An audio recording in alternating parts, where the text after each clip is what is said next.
Lord Deben, thank you very much for joining us on Future Net Zero. You've been involved in environmentalism pretty much all your working life. Before we talk about where we are with net zero, do you feel we've reached an actual tipping point in what was seen as environmentalism now being actually seen as our life? Oh yes, I think it's a different world.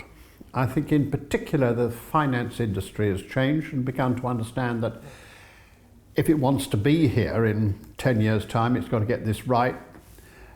The issues we've been talking about have ceased to be add-on extras, bits that you have to deal with for public relations reasons, and have become very central to the way in which you make money, and that's where it should be, because if we waste our resources and don't provide for the effects of what we do, then the cost will be enormous, and the cost will be felt not just by the community, but also by the individual companies.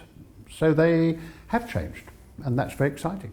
You've been involved, I think, since 2008, is that right? The Committee on Climate Change? Indeed, yeah. So it was there, ticking away under the Labour administration. You had the Stern report, you then had electricity market reform in 2010, and there's always been this kind of battle between what industry wanted and what was seen as the committee's role. Do you see a coalescence now that actually has led to the setting of this target? How did it come about? Well, I don't think there was a battle between industry and the Climate Change Committee. I think what the battle was to express the need to counter climate change in a form which people would accept as meaning they had to do something. It was all very well doing it in general terms, and that's why the first and second carbon budget were relatively easily met, because what you were doing was changing the way we generated electricity, which actually didn't mean fiddling around the edges, wasn't it? Well, it was a very central thing to do, and you had to do that first, and it cost a lot of money, but it was done in a way which didn't actually impinge upon the lifestyles of anybody or many businesses. Now, of course, people have recognised that you get to the stage in which it really does make a big difference. But at the same time, of course, they are beginning to realise that they're going to have to do that anyway. From right across the board, from farmers looking at the way they have been farming, knowing they've got to change, because the way they have been farming isn't going to operate and work. Right away across to people who have been happily ignoring the pollution they make, now realising that actually you can't do that and that somebody's got to pay for it. Did you feel frustrated? Because often, I've been covering, as I said, for 10 years we've been covering what's been going on, and it felt like the committee was always making recommendations, trying to cajole or sometimes use a bit of a stick, but was generally seen as either a talking shop or knocked away, dealt with in a different way compared to perhaps an audit committee or something like that. Did you feel that you had enough teeth, or is it suddenly now that actually the culture has changed and businesses are willing to listen to you? What do you think has been the difference? I think you have to build yourself into a position. What we had to do, first of all, my predecessor as chairman, had to show that this was a committee of authority. To start with, who knew? Here were these prominent scientists and economists, certainly, but did it have the authority? Did it have the really tough answers? And it took years to do that. And for me, this is the first and foremost issue. People now believe that what we say is based upon the science, it's the best available, and they don't even see that here, but they see it all around the world. Our net zero report has been accepted as the basis of the net zero activity, which 120 countries are actually at the moment proceeding with. Well, it's our report that has given them that opportunity. So that wasn't frustrating, all those years of kind of knockbacks? No, you have to win your spurs. I don't mind that at all. But now we have won our spurs. Of course, we will still be under great pressure from people, because everybody would like to put off some of the things that need to be done. There's always the battle with people who just would prefer not to know. Because that's really what the remains of the deniers now are. They're people who would just prefer this to go away. Yes, and so of course they'll make odd sallies, and we'll have to make sure that we can defend ourselves against that. And then of course there are these absolutists on the other side who suggest that we're not moving fast enough. In producing the net zero report, we had to produce something which was scientifically correct, that it was credible. Now, what I mean by credible was that we were not going to base a report on pretending that huge changes in lifestyle could take place in a certain way. I mean, there will be some big changes, but you can't bank on them. And the second thing we were insistent upon was that we didn't want to bring into the equation new technologies about which we knew not enough. Sure. So this report was answering the question, could we meet net zero?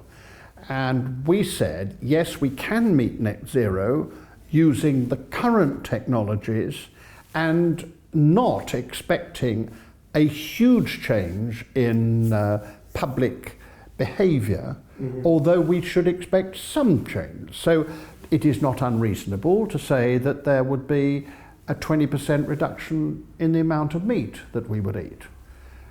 Not that that would mean you eat something instead of that, you eat less but a better meat, but after all we all eat too much in any case.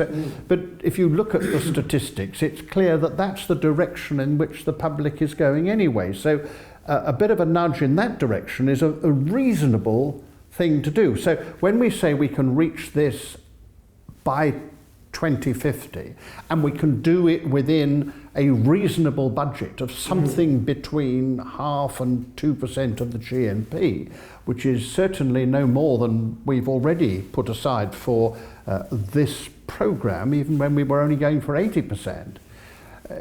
You then have something which people can believe in, and that to me is the exciting thing. Is of course there are those who deny it, and there are those who want us to do things much more quickly, but for the majority they see this as a moderate, sensible, deliverable, difficult product.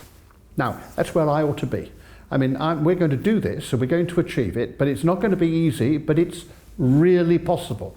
If we had proposed something like, that we could do all this by 2025, first of all, you can't. Yeah, without doubt. Without doubt, you can't. And secondly, people would know that you can't, so they wouldn't try.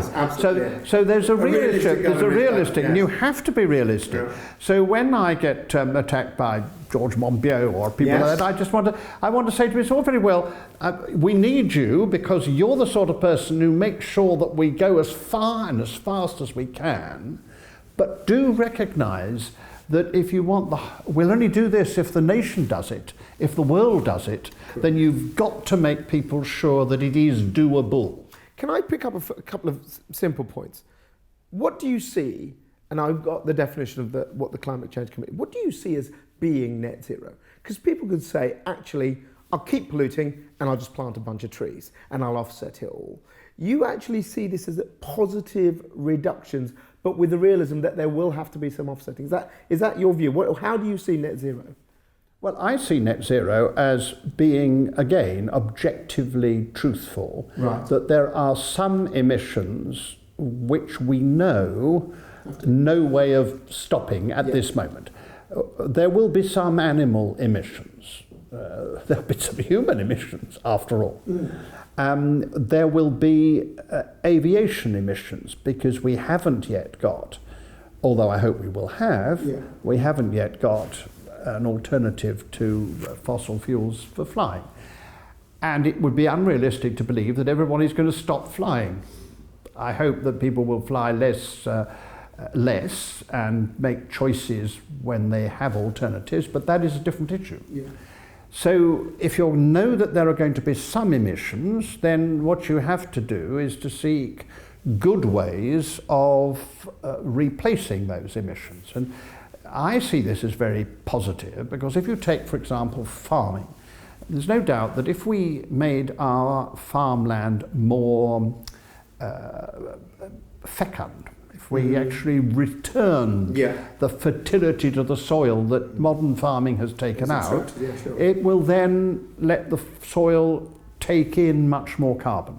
If the soil takes in much more carbon, it in turn becomes more fertile. So this is a really good circular system. And therefore you begin to see a real change. What's more, the food it grows is better for you. Because one of the problems we have is that if you eat your 5 a day, they are less good for you than they would have been 50 years ago, because so many of those trace elements that used to be in the soil are not there. If you put that back, you make a huge change. So I don't see sequestration as the offset, as being a bad thing or a second-rate thing.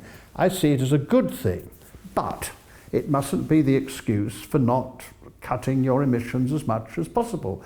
And that's why when people talk about biofuels, I am very restricted in the use of the biofuels. There are some things for which biofuel is the only answer.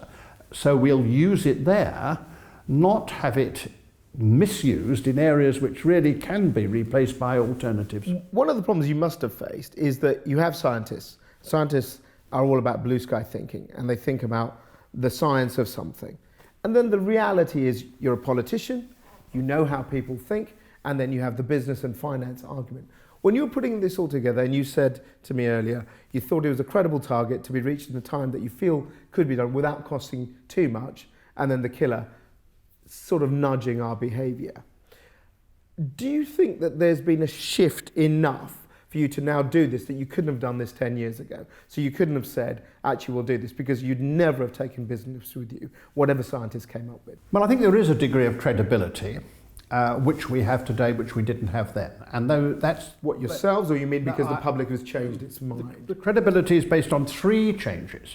One is, there's the simple narrow one, that the Climate Change Committee has proved its case and its ability. Right. The second, which is an obvious one, which is that more and more people know that climate change is happening. I mean, the spring is a fortnight earlier, and there are lots of people in the countryside particularly who recognise that. And you only have to look at bushfires in Australia, and apart from the Prime Minister of Australia, everybody else recognises that this is part of a change in the climate, and that change in the climate has been more and more obvious. So, secondly, there is a credibility because more and more people have recognised that there is no doubt about the science. They've known about the science, but they now say there is no doubt about the science. You can see it in our own experience. And I think the third thing that has happened is that more and more of industry has seen that what you need to do in order to fight climate change is actually good for business.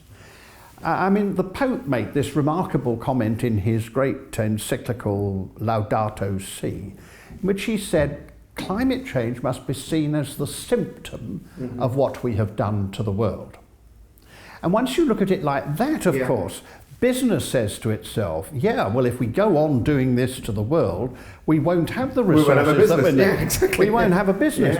If the temperature changes like this, many of our installations will no longer be able to be used. If we go on in the fossil fuel industry and people stop using fossil fuels, we will have stranded assets. They're beginning to recognise that. So for us, even in the last 6 months, I have seen this in all sorts of areas. What private conversations you've had? Private conversations, and business now going to say, look, we must have some help on ESG, not on climate change, but on ESG, on sustainable development. Not actually thinking about climate, but thinking about how is our business here in 50 years' time, 10 years' time. I mean, there was a good American who said to me, look here, he said, what I want to tell you is that sustainability for me starts by my company being here in 100 years' time. Absolutely, yeah. And once you start talking like that, which is what you do, then the finance houses are beginning to say, where do we, in your pension funds, your funds that you give to us to invest, we'd better do it in a way which means that it isn't destroyed by the effects of climate change and all these other matters. And what they're also finding is that the people who give them their money to invest are asking the same questions. I mean, after all, if you've got your pension money, you do not want it to be in an industry which you think may not be there. And the other bit about it is that the whole concept of resource is much more important. The fact that business has become much more interested in its supply chain because it's recognised how endangered that is, not just because of resources right at one end of it, but if you do find that people are packing your products and they are actually slaves and are Syrian refugees in Turkey behaving and being made to behave in a way which is unacceptable, it isn't long before you recognise that that's not only wrong, it's not only bad for your reputation, but also it's not dependable because it's only there for the moment. And one of these days you won't get your goods. And you won't. So all those things have come together, and that's why one is much more confident that we will do what we need to do. The reason for this platform is I believe that, you know, the catchline is simple: better business means better planet. So I've always believed, and the reason I've started is because I've felt a real polarisation in society. We've seen it politically with Brexit, we've seen it all the time in the recent election, where there's either one side or the other. So you're either with Greta Thunberg and it's all evil and you haven't done it, or you're with Donald Trump and it's like, you know, don't worry about it, it's fine. Do you worry about how polarised we are? You said you've had criticism from people like Monbiot and other people. People will say you're never going to, you know, there is a groundswell of people who are in this echo chamber who just don't think we're doing enough. And that kind of does derail things because companies, as you say, may want to do these things. But then if they're criticised by doing a step and it's not seen as big enough, then they might just think, well, why are we bothering? Well, I don't think that. I mean, I think that there is, of course, a great reluctance in many of the campaigners to say thank you and to be grateful for the things that are done. I think that's very silly of them because it doesn't encourage people to do more. But look, it's always been true. When I was Secretary of State for the Environment, Greenpeace was my biggest ally because they were out there far beyond anywhere I could get, but at least it enabled me to say to my colleagues, you cannot sit where we are, we've really got to move forward in this. And that was a time... So you look at Extinction Rebellion, you think it's been good for the narrative? Well, I think Extinction Rebellion has been good because what it has done is to remind people of the one thing which we have still not got, which is urgency. I mean, they haven't got any answers. If you press them, they have no answers. But that's not what their job is. Their job is to say, you cannot go on like this. You have got to move. And it is still true that even though we have a consensus, even though we have a government which has committed to things which you might never have thought that a Tory government would be, all those things may be true, but it is not urgent enough. You know, we've got a bill on agriculture and we've got a bill on the environment, and it's all good-hearted and all sorts of powers are going to be given by to ministers, but there isn't a list of things that are happening today and tomorrow. And actually tomorrow is crucial. We have got to be doing it now. And I think Greta and Extinction Rebellion are constantly pressing for the urgency, and that we need. And without that, we won't get where we need to do. But you mustn't then say, well, we'll do it by a date you know you can't. Because that, I'm very concerned that we should not have people who have turned off the whole thing because you don't tell them the truth. Now, the truth is, for example, it would be better not all to go vegan. The truth is that we need animals if our land is to be properly looked after. Now, I'm happy for people to be vegan, but don't hijack the whole system to be vegan. And also, remember that you ought not to be looking without great care at some of the vegan alternatives. Some of them have a huge carbon footprint. I wouldn't myself think almond milk is a good substitute. Others do have. So let's be very careful that our discourse is truthful, and if you're truthful, then you will be not entirely favoured by those who don't want to know and those who don't want to understand how difficult it is. And we ought to be somewhere in between those. It doesn't mean to say you're being led astray by politicians, it means you're doing your job, which is to enable politicians to deliver. And that's what I've got to do. I've got to enable politicians of all political parties to deliver net zero by 2050. If I do that, I've done something really worthwhile. Before we come to the end, why do you care so much? You've all, don't get me wrong, you're a sprightly gentleman, but you're getting on in a few years. You've been around the while. You've done your job servicing the country as Environment Secretary. Why are you still doing this, and why are you still passionate about this? Well, I was trying to think that the other day. You thought I've had enough? No, I'll tell you why. I know exactly why it was. Kids, grandkids? I don't know. It was my childhood. It was that I was brought up in a family where we were taught very strongly that we were stewards. Right. That we didn't own anything of our own. Everything that we had was created for us, and we were there to look after it. And I still find that. It still is, to me, absolutely fundamental. The thing that gives meaning to life is that I and you and everyone else there matters because they've got a job to do. They've got a vocation. And that vocation is actually the vocation of stewardship. And that gives meaning to life in a very exciting way. If you give that up, then I don't see why you should be around, really. And it seems to me that's your duty, and you get on with it. And one of these days, no doubt, I'll fall off the platform. That is it. But then as long as one's healthy enough to do it, I shall do it.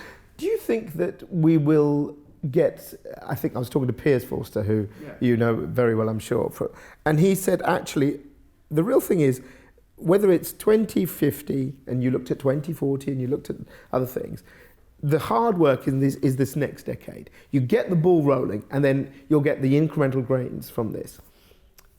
Do you believe by the end of this decade we will see a fundamental shift that has changed? We've already seen it in the way that people look at renewable energy compared to 10 years ago, or driving an electric car, or cutting down on meat. But do you actually think we're going to see the twin pressures now of business driving with science, innovation, that will really make a difference in this next decade?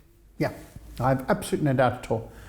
And I'm seeing it already. I mean, I had dinner last night with some friends, and one of them was lucky enough to have a house in France to which she used to go every other weekend. She now goes for 3 weeks at a time because she won't fly that number of times. Right.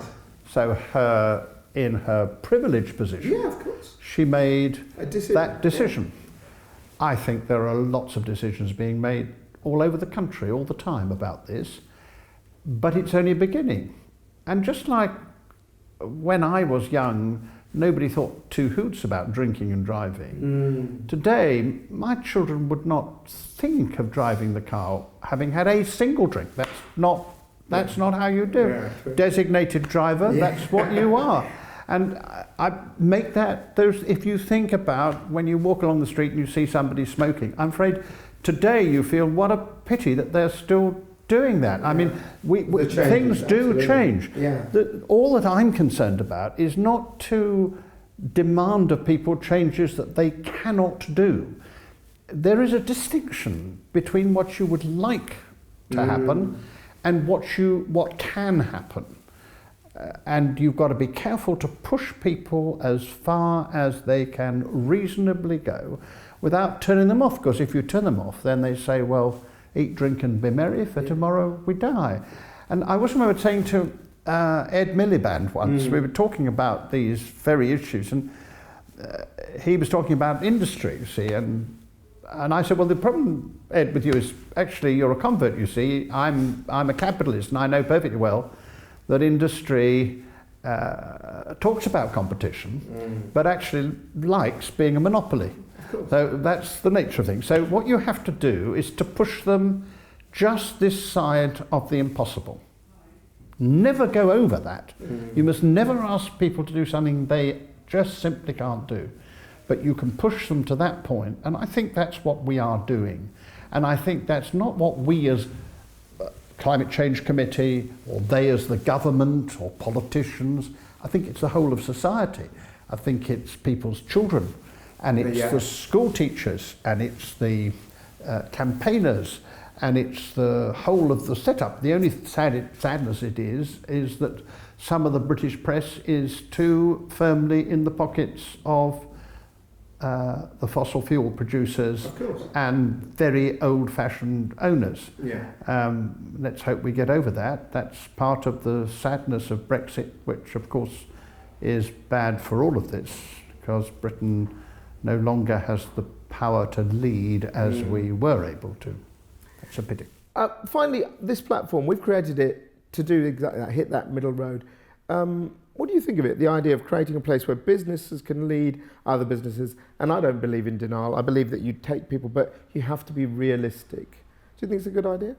I'm very much in favour of it, particularly if you get businesses to share, because one of the awful problems about this is that I keep on being told by people what a wonderful job they're doing, but actually all they're doing is reinventing the wheel. Yeah.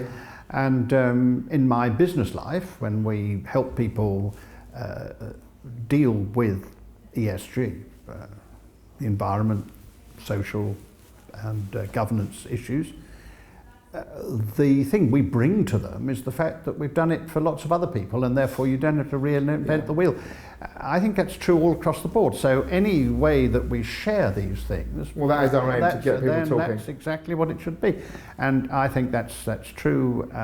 What we do in Sancroft all the time is say, well, and so interesting, it's so exciting that you're dealing with the fashion industry and you're applying something that you learned in the restaurant industry with something that you picked up when you were helping Coca-Cola move to non-HFC refrigeration. You put all those together and suddenly there's a new way forward. And I think the thing we've missed in all these discussions so far is just to say this. I think industry is also recognising how much more exciting this is, how much more challenging, but yes, how much more exciting it is. And that's why I always say to people how lucky we are to be alive at this moment, because this is a moment in which we have real opportunity to change the world. That must be good. You're very positive, and that's a brilliant way to end the interview. Thank you very much for your time, Lord Deben. Thank you.